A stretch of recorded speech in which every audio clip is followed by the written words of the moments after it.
Santo Antônio de Lisboa, também conhecido como Santo Antônio de Pádua, é uma figura venerada tanto em Portugal quanto na Itália, onde sua vida e legado deixaram marcas profundas na história e na espiritualidade da Igreja Católica. Nascido em Lisboa, provavelmente em 15 de agosto de 1195, embora a data exata seja incerta, ele foi batizado com o nome de Fernando.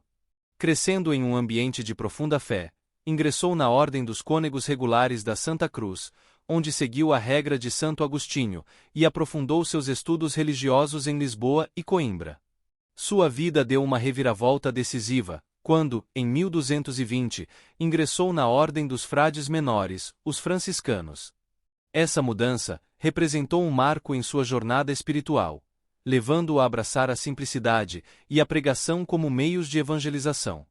Viajou extensivamente, pregando em Portugal, Itália e França, e seu talento como orador rapidamente se destacou. Santo Antônio era conhecido por sua eloquência e profundo conhecimento teológico, o que lhe valeu a nomeação como mestre de teologia em Bolonha. O reconhecimento de sua santidade e sabedoria foi imediato. Após sua morte em Pádua, aos 36 ou 40 anos, Santo Antônio foi canonizado apenas 11 meses depois, um dos processos mais rápidos na história da Igreja. Sua fama de milagreiro e sua capacidade de tocar corações através da pregação o tornaram uma das figuras mais queridas e reverenciadas do catolicismo.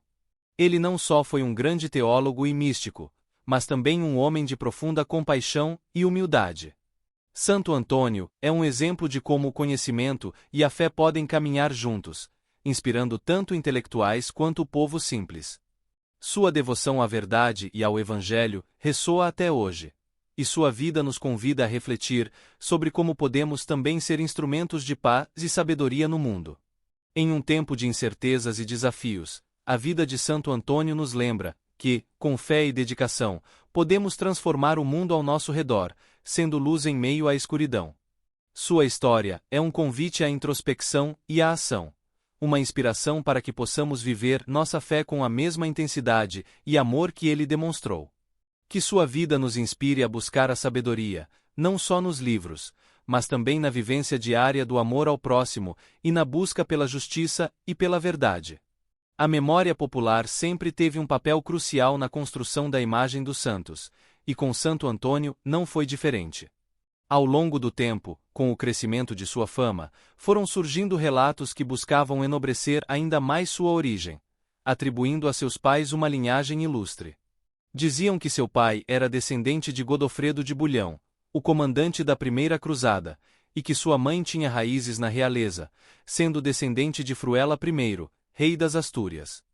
No entanto, esses parentescos nunca puderam ser comprovados e são amplamente considerados como lendas que buscaram engrandecer a figura do santo. De fato, existia em Lisboa uma família abastada com o sobrenome Bulhão, que, apesar de não ter ligação com Godofredo, manteve por séculos a tradição de que Santo Antônio pertencia à sua linhagem. Desde jovem, Santo Antônio demonstrava uma inclinação natural para o estudo e a vida religiosa. Ele iniciou sua formação na Igreja de Santa Maria Maior, a sé de Lisboa, sob a orientação dos conegos da Ordem dos Regrantes de Santo Agostinho. Ali, foi educado nas artes liberais do Trivium e do Quadrivium, um treinamento que moldou seu caráter intelectual e preparou o terreno para sua futura erudição. Quando ingressou como noviço no mosteiro de São Vicente de Fora, começou a aprofundar seus estudos religiosos. Este mosteiro era conhecido por sua vasta coleção de manuscritos sobre ciências naturais, especialmente medicina, o que explica as frequentes referências científicas que aparecem nos sermões de Santo Antônio. Buscando um ambiente mais propício para seus estudos e menos distrações, Antônio pediu para ser transferido para o mosteiro de Santa Cruz de Coimbra. Coimbra, na época, era o epicentro intelectual de Portugal, e foi lá que ele mergulhou profundamente no estudo da Bíblia e nos escritos dos padres da Igreja. Foi também em Coimbra que Antônio teve seu primeiro contato com os missionários franciscanos que chegaram a Portugal em 1217, em rota para o Marrocos, com a missão de evangelizar os mouros. A simplicidade e o fervor missionário desses frades o tocaram profundamente, despertando nele um desejo ardente de seguir o mesmo caminho. Esse desejo se intensificou ainda mais quando os corpos dos frades, que haviam sido mortos durante sua missão, foram trazidos de volta a Coimbra, onde foram celebrados como mártires. Movido por essa experiência, Antônio decidiu juntar-se aos franciscanos, adotando o nome de Santo Antônio do Deserto, em homenagem a Santo Antônio, o eremita. Essa mudança de nome marcou o início de sua própria missão, que ele inicialmente via como uma jornada em busca do martírio. Determinado a seguir o exemplo dos frades que tanto o inspiraram, Santo Antônio partiu para o Marrocos com a esperança de pregar o Evangelho e enfrentar o martírio. No entanto, ao chegar lá, foi acometido por uma grave doença, que o impediu de realizar qualquer pregação ou converso. Desalentado, e sem ter alcançado a glória do martírio, foi persuadido a retornar. O retorno de Santo Antônio, porém, foi marcado por uma reviravolta inesperada. Durante a viagem de volta, uma violenta tempestade desviou seu barco para as costas da Sicília, onde, por acaso, reencontrou antigos companheiros franciscanos. Ali, permaneceu até a primavera de 1221, quando decidiu viajar para Assis, a fim de participar de um capítulo da Ordem, o último que contaria com a presença de São Francisco de Assis.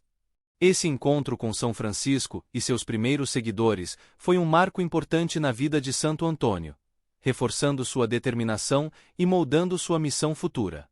Após o capítulo em Assis, Santo Antônio foi designado para um eremitério em Monte Paolo, na província da Romanha, onde passou cerca de 15 meses em intensa meditação e disciplina espiritual. Esse período de isolamento e reflexão foi crucial para o desenvolvimento de seu caráter místico e asceta, preparando-o para a missão de pregação que viria a seguir. A partir dali, sua trajetória como um dos mais notáveis oradores e taumaturgos da Igreja Católica se consolidaria, deixando um legado que ressoa até os dias de hoje. Refletir sobre a vida de Santo Antônio é também refletir sobre a força da fé e a importância da perseverança diante das adversidades. Mesmo quando seus planos iniciais falharam, ele não desistiu de sua vocação, encontrando em cada dificuldade uma oportunidade para aprofundar sua relação com Deus e fortalecer sua missão. Sua história nos ensina que, muitas vezes, os caminhos de Deus são diferentes dos nossos, mas que, com fé e dedicação, podemos transformar os obstáculos em degraus para uma vida de santidade. Santo Antônio nos convida a viver com simplicidade, buscando sempre a verdade e a justiça, e a sermos, como ele, mensageiros de paz e esperança em um mundo que tanto precisa dessas virtudes. A trajetória de Santo Antônio, marcada por sua determinação e dedicação, é um testemunho de como a fé pode transformar não apenas o indivíduo, mas também as comunidades ao seu redor. Após um período de retiro e intensa disciplina no eremitério de Monte Paolo, Antônio foi chamado a sair de seu isolamento. O momento que marcou essa transição foi uma ordenação de frades em Forlì, onde, sem um pregador designado, ele foi solicitado a falar, mesmo relutante, com a inspiração do Espírito Santo. O que se seguiu foi uma demonstração surpreendente de conhecimento e eloquência que deixou todos maravilhados. A partir desse momento, seu talento para a pregação foi reconhecido, e ele foi designado para evangelizar e disseminar a doutrina franciscana pela região da Romanha. Esse episódio destaca um aspecto profundo de sua jornada: o reconhecimento de dons muitas vezes ocultos, que, uma vez descobertos, podem ter um impacto poderoso na vida daqueles ao seu redor. Antônio, que inicialmente resistiu ao chamado, tornou-se um dos maiores pregadores de sua época, provando que a verdadeira vocação é muitas vezes revelada nas situações mais inesperadas. Mesmo em um período em que a prática franciscana desencorajava o estudo erudito, a aprovação papal em 1223 permitiu que ele continuasse a aprimorar sua formação, sempre subordinando o conhecimento ao serviço espiritual e ao trabalho manual. A contribuição de Santo Antônio para a teologia e sua habilidade em comunicar verdades profundas em palavras simples fizeram dele um mestre reconhecido, sendo chamado de Pater Scientia e Doctor Veritatis. Suas pregações, que começaram de forma humilde, ganharam amplitude e influência, levando-o a combater heresias, ensinar teologia em conventos renomados, e até mesmo fundar uma escola de teologia que seria incorporada pela Universidade de Bolonha. Sua missão na França, especialmente na luta contra a heresia dos albigenses, e sua participação em debates teológicos importantes, demonstram sua coragem e compromisso com a fé. Mesmo quando confrontado com os poderosos de sua época, como ao pedir ao tirano Exelino de Romano a libertação de presos, ele não hesitou em se expor ao risco em defesa dos mais necessitados. Essa coragem, aliada à sua profunda compaixão, levou-o a trabalhar incansavelmente pelos pobres e marginalizados, incluindo a conversão de prostitutas e a luta por leis que aliviassem as penas dos devedores. Nos últimos dias de sua vida, já debilitado, Santo Antônio buscou refúgio em Camposampiero, onde, sentindo a proximidade da morte, pediu para ser levado de volta a Pádua. Sua morte, no convento das Clarissas de Arcela, foi recebida com grande comoção, e sua fama de santidade se espalhou rapidamente, levando à sua canonização em tempo recorde, menos de um ano após sua morte. Essa rápida canonização é um testemunho da profunda impressão que sua vida deixou na Igreja e no povo. Santo Antônio de Pádua, conhecido também como Santo Antônio de Lisboa, tornou-se um dos santos mais venerados da Igreja Católica, e sua vida continua a inspirar milhões. Seu exemplo de humildade, erudição e serviço aos outros nos lembra que, independentemente das circunstâncias, a verdadeira grandeza é alcançada através do amor e da dedicação ao próximo. Ao refletirmos sobre sua vida, somos chamados a reconhecer os dons que Deus nos deu e a usá-los para o bem comum, seguindo o exemplo desse grande santo, que, em cada etapa de sua vida, buscou viver plenamente a sua fé. Os restos mortais de Santo Antônio de Lisboa repousam desde 1263 na Basílica de Santo Antônio de Pádua, um imponente monumento erguido em sua memória logo após sua rápida canonização. Essa basílica se tornou um lugar sagrado, onde fiéis de todo o mundo buscam inspiração e milagres, movidos pela poderosa intercessão deste grande santo. Quando a tumba foi aberta para a transladação dos despojos, ocorreu um milagre que deixou todos atônitos. A língua de Santo Antônio foi encontrada incorrupta. São Boaventura, presente naquele momento, não hesitou em declarar que aquele sinal era uma prova de que suas pregações eram diretamente inspiradas por Deus, um dom divino concedido a poucos. Esse episódio, ocorrido em um tempo onde o mistério da fé era vivenciado com profunda reverência, trouxe à tona a grandeza espiritual e a influência de Santo Antônio sobre a Igreja e o povo. Em 1315, suas relíquias foram transferidas para uma nova capela na Basílica, um lugar de veneração e devoção que atrai peregrinos até os dias de hoje. Séculos mais tarde, em 16 de janeiro de 1946, o Papa Pio XII proclamou Santo Antônio doutor da Igreja, conferindo-lhe o título de Doctor Evangelicus, doutor evangélico, um reconhecimento não só de sua santidade, mas também de seu profundo impacto teológico e espiritual. Sua memória é celebrada com grande fervor no dia 13 de junho, data que marca sua passagem para a vida eterna. Entre as muitas qualidades que o tornaram um ícone da fé, o dom da pregação de Santo Antônio se destacou de maneira extraordinária. Sua voz, cheia de fervor e sabedoria, era tão poderosa que ganhou o apelido de Malleus Hereticorum, o martelo dos hereges. Suas palavras ressoavam com tamanha força que multidões de pessoas, tanto simples quanto eruditas, se reuniam para ouvi-lo. E embora o impacto de suas pregações ao vivo não possa mais ser recuperado, ainda podemos vislumbrar a profundidade de seu pensamento e a eloquência de sua expressão através dos 77 sermões que sobreviveram, e foram publicados na obra intitulada Sermões Dominicais e Festivos. Estes textos, preservados ao longo dos séculos, são verdadeiros tesouros da literatura religiosa, repletos de zelo messiânico, defesa dos pobres e críticas veementes contra as injustiças sociais e heresias de seu tempo, como as dos albigenses e valdenses. A tradição cristã frequentemente atribui o dom da pregação de Santo Antônio à inspiração divina. No entanto, é importante reconhecer que sua formação erudita desempenhou um papel crucial no desenvolvimento desse talento. A análise de suas referências literárias revela um homem de vasto conhecimento, profundamente enraizado nas Escrituras, nos escritos dos padres da Igreja e na vasta tradição intelectual de seu tempo. Entre as fontes que moldaram seu pensamento, encontram-se autores clássicos como Aristóteles, Cícero e Sêneca, além de escritores cristãos e filósofos que enriqueceram sua visão do mundo.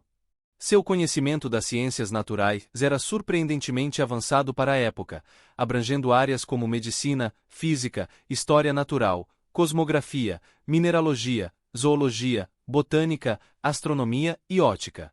Essa amplitude de saberes evidencia não apenas um homem de fé, mas também um verdadeiro intelectual medieval, cuja obra escrita, especialmente seus sermões, reflete uma profundidade de pensamento e uma beleza literária que continuam a fascinar estudiosos e devotos.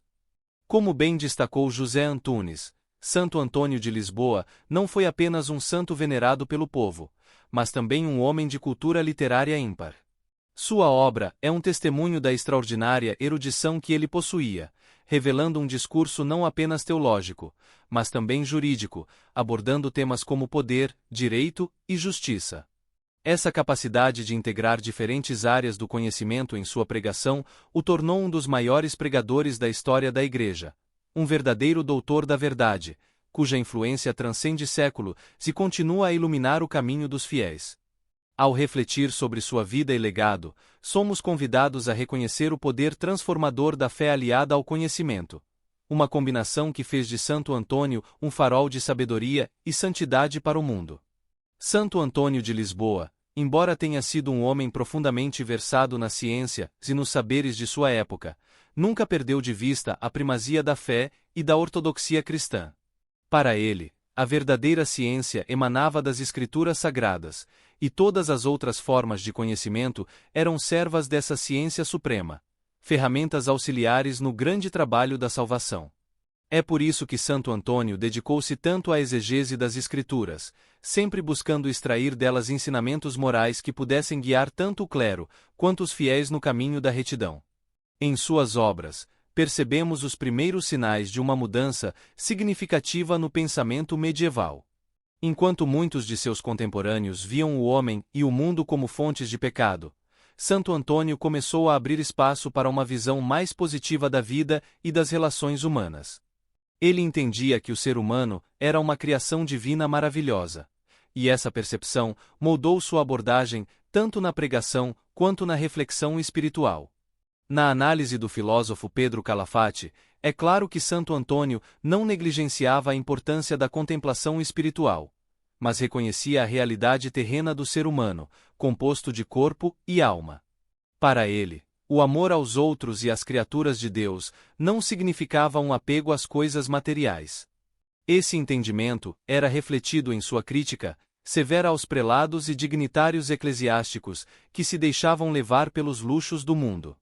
Sua espiritualidade, portanto, integrava a contemplação mística com a ação prática, sem renunciar à vida ativa, pois acreditava que a alma, guiada pela graça, retornava à vida cotidiana com renovada perfeição. Apesar de os sermões de Santo Antônio, tal como chegaram até nós, serem mais um manual didático para noviços do que transcrições exatas de suas pregações, eles continuam sendo um testemunho inestimável de sua época. Esses textos não só preservam o caráter inspirador de seu conteúdo sacro, mas também fazem alusão às grandes transformações sociais e econômicas de seu tempo. Refletem o crescimento das cidades, o florescimento das atividades artesanais e do comércio, o surgimento das corporações de ofícios e as diferenças de classes. O que torna seus escritos ainda mais relevantes para os dias de hoje é a crítica social que Santo Antônio tecia em suas pregações. Ele condenava a avareza, a usura, a inveja, o egoísmo, a falta de ética na administração pública, os falsos moralistas, os maus pastores de alma e o orgulho dos eruditos. Também criticava os ricos, que, imersos em sua opulência, oprimiam os pobres e os excluíam do tecido social. Essas denúncias, tão pertinentes em seu tempo, ressoam até hoje, fazendo de seus sermões um documento perene que nos convida a refletir sobre as contradições e injustiças da vida contemporânea. Essa capacidade de Santo Antônio de combinar a erudição com a crítica social, a fé com a ação, faz dele uma figura atemporal. Seu legado não é apenas religioso, mas também moral e intelectual, oferecendo lições que continuam a inspirar e guiar as gerações que vieram depois dele. Ao celebrarmos Santo Antônio, não estamos apenas honrando um santo, mas também um pensador que, através de sua vida e obra, nos convida a olhar para o mundo e para nós mesmos com um olhar mais crítico e, ao mesmo tempo, mais compassivo. No contexto dos milagres atribuídos a Santo Antônio de Lisboa, a tradição narra uma série de eventos extraordinários que evidenciam sua santidade e a profundidade de sua fé. Conta-se que, certa vez, enquanto meditava à beira-mar sobre a simbologia do peixe nas Sagradas Escrituras, uma cena notável ocorreu. Os peixes, aparentemente sensíveis à sua presença e às suas palavras, se reuniram ao seu redor como se estivessem ansiosos para ouvir sua pregação. Este evento é um testemunho do poder espiritual, que, segundo a crença, transcendia até mesmo o reino natural.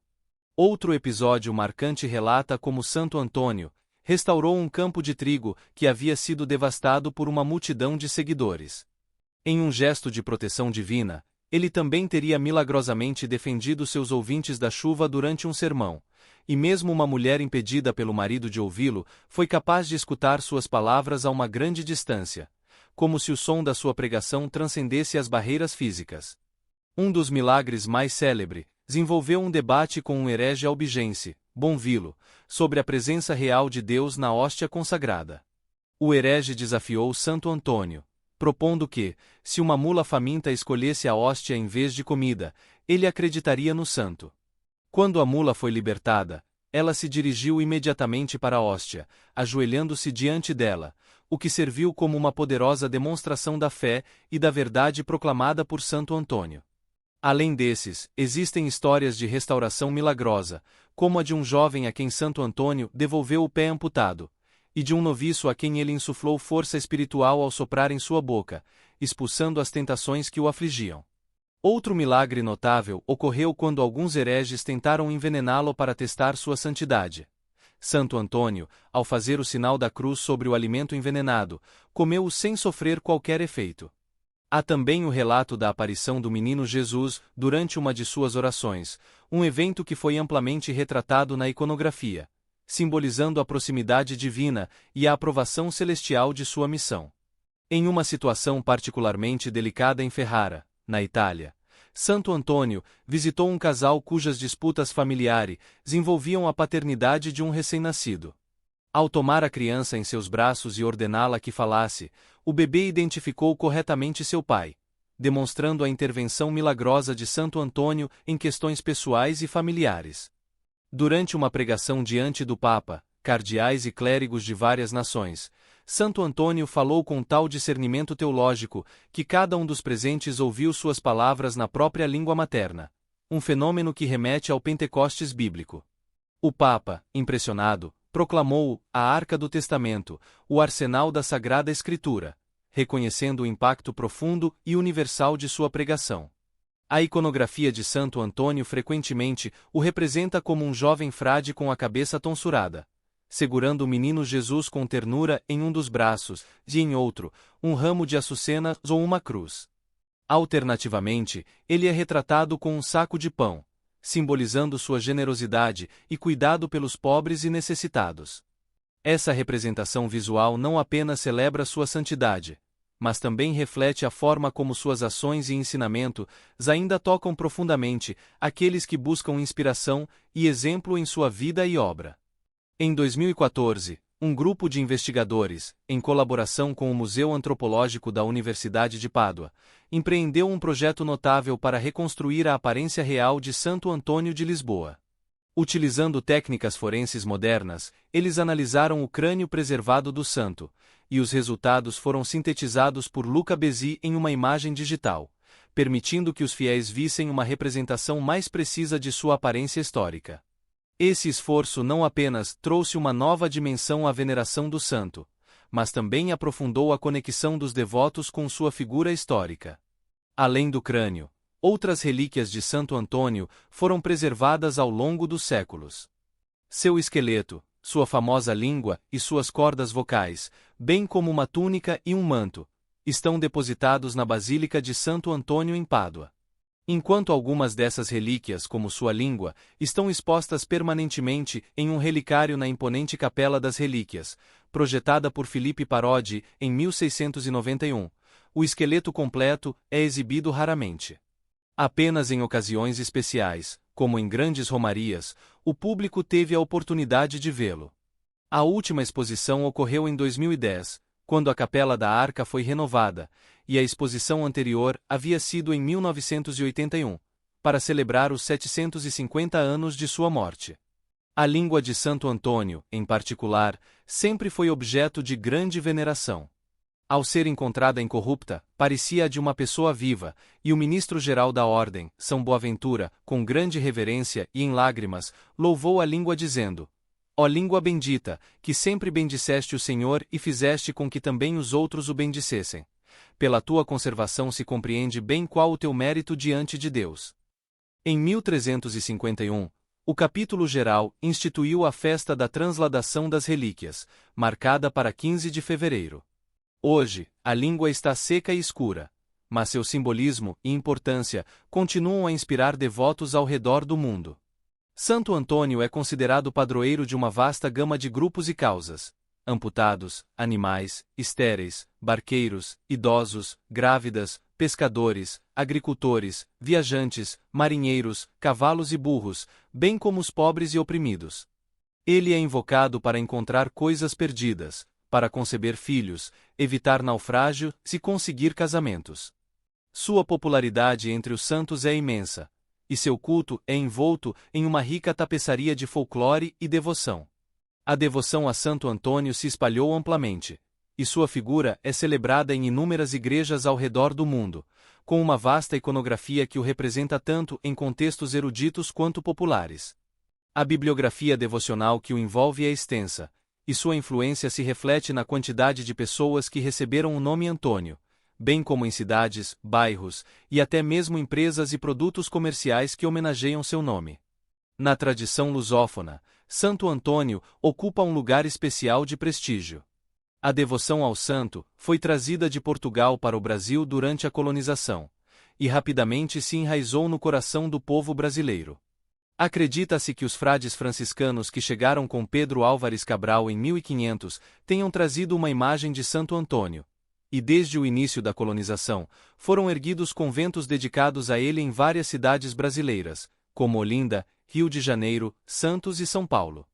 A familiaridade e o carinho com que o santo era tratado chegaram ao ponto de Santo Antônio ser considerado uma espécie de propriedade privada para muitos fiéis. Ele estava presente em todos os lugares: em nichos de pedra, pintado em azulejos, em caixilhos de seda ao lado da cama, em escapulários e bentinhos. Também era invocado pelos senhores para recuperar escravos fugidos. A devoção a Santo Antônio se manifestava de diversas formas e em muitos contextos, refletindo a profunda conexão espiritual que ele continua a inspirar até hoje. A familiaridade com que Santo Antônio era tratado pelo povo criou práticas que, à primeira vista, podem parecer esdrúxulas, mas que refletem a profunda conexão emocional e espiritual que os devotos tinham com o santo. Em alguns casos, quando um pedido feito ao santo não era atendido de imediato, a imagem de Santo Antônio podia ser sujeita a formas de castigo simbólico. Podiam deitá-la de barriga para baixo e colocar uma pedra em cima, escondê-la em um poço escuro, retirar-lhe o menino Jesus dos braços, ou até arrancar o resplendor que adornava sua imagem. Essas ações, paradoxalmente, eram vistas como formas de acelerar a concessão da graça, baseadas na crença de que o santo, em sua juventude, teria desejado morrer martirizado em nome da fé. Luminares do clero, como o padre Antônio Vieira, em suas pregações, de certa forma, alimentavam essas crenças populares. Em um de seus sermões, Vieira incentivou os fiéis a pedir a Santo Antônio não apenas como alguém que poderia conceder favores, mas como a uma entidade que tinha uma obrigação de restituir o que foi perdido. Ele argumentava que, ao manter o santo em uma posição de dívida, as pessoas estavam simplesmente fazendo justiça. Essa perspectiva, embora não completamente condenada, refletia a complexidade da devoção popular e a forma como ela se entrelaçava com as expectativas e práticas dos fiéis. Mesmo após sua morte, Santo Antônio continuou a desempenhar um papel notável, recebendo uma carreira militar póstuma. Muitas cidades na Espanha, Portugal e Brasil conferiram-lhe títulos militares, condecorações e insígnias, perpetuando sua imagem e legado em várias formas de honra. O folclorista Câmara Cascudo estimou que havia cerca de 70 localidades nomeadas em sua homenagem, enquanto uma pesquisa realizada em 1973, por Laura Della Mônica, encontrou 65 lugares, incluindo rios, cachoeiras e serras. Em 2019, o jornalista Edson Veiga encontrou 38 municípios brasileiros com o nome de Santo Antônio, refletindo a extensão de sua influência na toponímia do país. Em São Paulo, o pesquisador Eugênio Egas identificou vários córregos e ribeirões em homenagem ao santo. A devoção a Santo Antônio é particularmente visível na rica paisagem religiosa do Brasil. Em 1981, um levantamento revelou que apenas na região que inclui Santa Catarina, Espírito Santo e São Paulo, havia 158 igrejas dedicadas ao santo. Em 2019, Edson Veiga relatou que apenas na Arquidiocese de São Paulo havia 16 paróquias dedicadas a Santo Antônio. Em uma pesquisa realizada pela Associação do Senhor Jesus em 1995, Santo Antônio foi o santo mais votado pelos brasileiros, com 20% de preferência entre os entrevistados. A editora Abril, em 2010, confirmou que, exceto Nossa Senhora, Santo Antônio era o santo mais popular no Brasil, com cerca de 550 igrejas dedicadas a ele e uma venda anual significativa de suas imagens. Santo Antônio também é celebrado nas tradicionais festas juninas e em várias práticas folclóricas. No Brasil, por exemplo, moças casadoiras costumam retirar o menino Jesus das estátuas e só o devolver quando conseguem um casamento. Além disso, rezam-se preces especiais, chamadas responsos, para pedir ajuda na localização de objetos perdidos. No dia da sua festa, muitas igrejas distribuem pés abençoados, conhecidos como peazinhos de Santo Antônio, que são guardados como esperança de que não falte alimento na casa. A popularidade do santo foi ainda mais destacada com a emissão de uma nota de 20 cifrão 00 de Portugal, estampada com sua imagem, evidenciando a relevância contínua de Santo Antônio na cultura e devoção popular. Santo Antônio tem uma tradição militar única e notável, que destaca sua influência não apenas no campo espiritual, mas também no contexto das Forças Armadas. Ele é considerado patrono tanto do exército português quanto do exército brasileiro, um testemunho de sua profunda conexão com a vida militar e a proteção dos soldados. Na cidade de Manatuto, em Timor-Leste, Santo Antônio é reverenciado com um posto militar simbólico de coronel. Uma grande imagem dedicada ao santo em Manatuto reflete sua importância local, onde também é celebrado como padroeiro da cidade. Este reconhecimento não é apenas uma honra religiosa, mas também um reflexo da influência do santo na vida cotidiana dos moradores. Em Portugal, a tradição militar de Santo Antônio remonta a 1668, quando o regente Dom Pedro ordenou que o santo fosse formalmente recrutado e incorporado como soldado raso no 2º Regimento de Infantaria em Lagos. O simbolismo dessa ordem pode parecer inusitado, mas ilustra a profunda devoção e o desejo de atribuir ao santo uma proteção divina sobre as tropas. Ao longo dos anos, Santo Antônio foi promovido sucessivamente a capitão e coronel, um reconhecimento de sua carreira militar e da importância simbólica que desempenhou para os soldados. Durante as guerras napoleônicas, em 1810, a tradição militar de Santo Antônio foi ainda mais consolidada. O santo foi promovido ao posto de general, um gesto que coincide com a vitória portuguesa e a derrota do general Massena na Batalha do Bussaco. A imagem de Santo Antônio acompanhava sempre as tropas portuguesas, simbolizando proteção e liderança espiritual durante os combates. Com o posto de tenente-coronel, sua imagem foi levada pelo Regimento de Infantaria número 19, em Cascais à frente dos combates da Guerra Peninsular, recebendo uma condecoração em reconhecimento ao papel simbólico que desempenhou na motivação e proteção das tropas. A tradição militar atribuída a Santo Antônio é um reflexo de como a devoção e a crença no poder do santo transcendem o espaço e o tempo, alcançando até mesmo as esferas de liderança e proteção das Forças Armadas. Essa integração de sua figura na história militar demonstra não apenas o carinho dos devotos, mas também a maneira como Santo Antônio é visto como um protetor universal, capaz de oferecer sua intercessão e apoio em todas as situações da vida, inclusive nas mais desafiadoras. No Brasil, a devoção a Santo Antônio se manifestou de forma particularmente expressiva, refletindo uma tradição que se enraizou profundamente no contexto militar do país. Desde cedo, o santo foi incorporado ao exército português, recebendo seu primeiro título de soldado raso em 1595, durante a guerra contra os franceses na Bahia. Esta incorporação, que remonta ao reinado de Afonso VI, incluiu o pagamento de um soldo pelo Tesouro Real, destinado a cobrir as despesas associadas ao culto e à festividade do santo. Esse pagamento simbolizava não apenas a devoção, mas também a integração formal de Santo Antônio na vida militar. No século XVII, a figura de Santo Antônio ganhou novos títulos e honrarias em resposta a eventos marcantes, como as invasões holandesas e a batalha contra o Reduto de Palmares. O governador de Lourenço de Almeida concedeu-lhe o posto de tenente da Fortaleza do Buraco, um reconhecimento de sua importância na defesa das terras brasileiras. Já no início do século XVIII, as tentativas francesas de invasão, em 1710 e 1711, resultaram em novas promoções para o santo. Após uma vitória significativa contra os invasores, em 18 de setembro de 1710, Santo Antônio foi promovido ao posto de capitão, com a imagem do santo sendo colocada nos muros do convento local, simbolicamente voltada para o campo de batalha. O século XVIII continuou a reforçar o prestígio militar de Santo Antônio.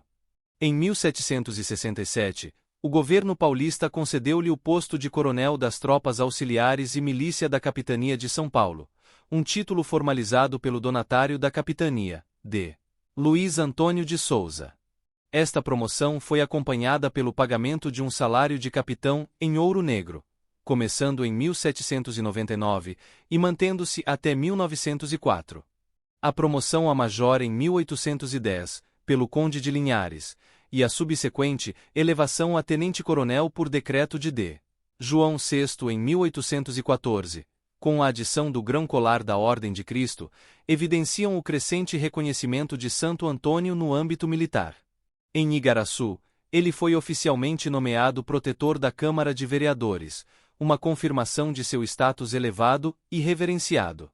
A tradição continuou até o início do século XX, com o soldo de tenente-coronel sendo pago até abril de 1911. A devoção ao santo era tão robusta que, mesmo durante um período de crescente racionalismo e secularização, a figura de Santo Antônio continuava a integrar as Forças Armadas. No entanto, em 1924, com um despacho do presidente Arthur Bernardes e do ministro da Guerra, Santo Antônio foi oficialmente transferido para a reserva do Exército Brasileiro. Este ato simbolizou uma mudança na relação entre a devoção popular e as instituições militares, refletindo uma adaptação às novas realidades do Estado laico. O legado militar de Santo Antônio no Brasil, com seus múltiplos títulos e o pagamento de soldos, ilustra a profunda conexão entre a devoção religiosa e a identidade nacional. Sua presença contínua nas Forças Armadas e o reconhecimento formal de seu papel refletem a maneira como a fé e a proteção divina eram entrelaçadas com o dever militar, evidenciando um vínculo duradouro entre a espiritualidade e a vida pública. As festividades em honra a Santo Antônio revelam a profundidade e a diversidade da devoção a este santo, manifestando-se em celebrações vibrantes e repletas de tradições que atravessam continentes. Em todo o mundo, a popularidade de Santo Antônio é celebrada com festas grandiosas, envolvendo romeiros, instituições e o comércio, transformando cidades em centros de animação e devoção. Em Portugal, o destaque vai para a festa em Lisboa, cidade natal de Santo Antônio. Durante o mês de junho, a Avenida da Liberdade se enche com as marchas dos bairros, enquanto o aroma de sardinha e manjericão domina o ar. As celebrações incluem a degustação de broa de milho, pão com chouriço e caldo verde, intercaladas por danças e brincadeiras típicas. Promessas são feitas, namoros são acertados, e as noivas pedem a intercessão do santo para encontrarem um bom casamento. A imagem de Santo Antônio é adornada com manjericão e fogueiras, vestígios das antigas festas de solstícios, ainda são acesas. Cortejos, procissões e quermesses se sucedem, enquanto os comerciantes exibem iconografia dedicada ao santo, e o jogo da lotaria em sua honra atrai muitos participantes. A festa, com sua rica mistura de tradições e modernidade, reflete a profunda devoção e a importância cultural de Santo Antônio em Lisboa. No Brasil, as celebrações são igualmente entusiásticas e variadas. Em Barbalha, no estado do Ceará, a festa é uma das maiores da região. O ritual começa com a busca de um pau, para servir de mastro para a bandeira do santo. Antes do corte, uma oração é feita para pedir permissão à mata e bênção para o percurso.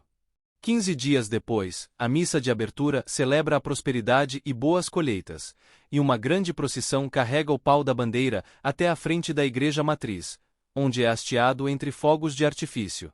A tradição diz que as moças que tocam o pau da bandeira casarão dentro de um ano. O cortejo folclórico segue com manifestações regionais, como o reizado de couro, a lapinha e danças tradicionais, como o maculelê e a capoeira. A festa encerra com uma procissão no dia 13 de junho, que inclui a imagem do santo e outros santos venerados na região. A importância desta celebração foi reconhecida pelo Instituto do Patrimônio Histórico e Artístico Nacional, que a incluiu no Registro de Bens do Patrimônio Imaterial. Em Campo Grande, a festa de Santo Antônio é a maior da cidade, contando com o apoio da Prefeitura e a participação de cerca de 100 entidades beneficentes. Este evento atrai cerca de 50.000 pessoas da região, que se deleitam com shows, danças e jogos. Em Borba, no interior do Amazonas, a festa de Santo Antônio é uma tradição de mais de 2 séculos, e a basílica local é a única da região norte a possuir uma relíquia do santo. Em Salvador, na Bahia, o culto a Santo Antônio se manifesta em praticamente todas as paróquias, com celebrações que incluem a trezena, procissões e carreata, culminando com a missa festiva no dia 13 de junho. Destacam-se as festividades nas igrejas de Santo Antônio, Além do Carmo, e Santo Antônio da Barra, ambas com celebrações especialmente elaboradas, incluindo a tradicional distribuição do Pão Bento. A festa em Osasco, no estado de São Paulo, foi incluída no calendário turístico do estado, e em Boqueirão, Minas Gerais, a celebração de Santo Antônio é uma tradição de 267 anos, atraindo romeiros de diversas regiões para 10 dias de festividades. Essas celebrações não apenas homenageiam Santo Antônio, mas também ressaltam como a devoção pode moldar e enriquecer a vida comunitária e cultural. Cada festa, com suas particularidades e tradições, oferece um vislumbre da profunda conexão entre o santo e as comunidades que o reverenciam, revelando a forma como a espiritualidade e a cultura se entrelaçam em rituais de fé e celebração. No sincretismo religioso, Santo Antônio é uma figura que transcende as fronteiras do catolicismo, encontrando lugar e significado em outras tradições espirituais. No candomblé, por exemplo, ele é associado a Exu, o orixá da comunicação, e a Ogum, o deus da guerra e das aberturas de caminhos. Este sincretismo não é apenas uma fusão de práticas religiosas, mas um testemunho da adaptabilidade e da influência de Santo Antônio em diversas culturas e crenças. Exu, como orixá da comunicação, é o mediador entre os seres humanos e os deuses no candomblé, e sua relação com Santo Antônio pode ser vista como uma extensão da capacidade do santo de interceder e facilitar a comunicação entre o divino e o terreno. Da mesma forma, a associação com Ogum, conhecido por sua força e habilidade em abrir caminhos, reflete o papel de Santo Antônio como um guia e protetor, que auxilia na superação de obstáculos e na conquista de metas. Esta integração de Santo Antônio em diferentes tradições religiosas revela a riqueza e a profundidade de sua influência, mostrando como figuras de devoção podem transcender barreiras culturais e religiosas.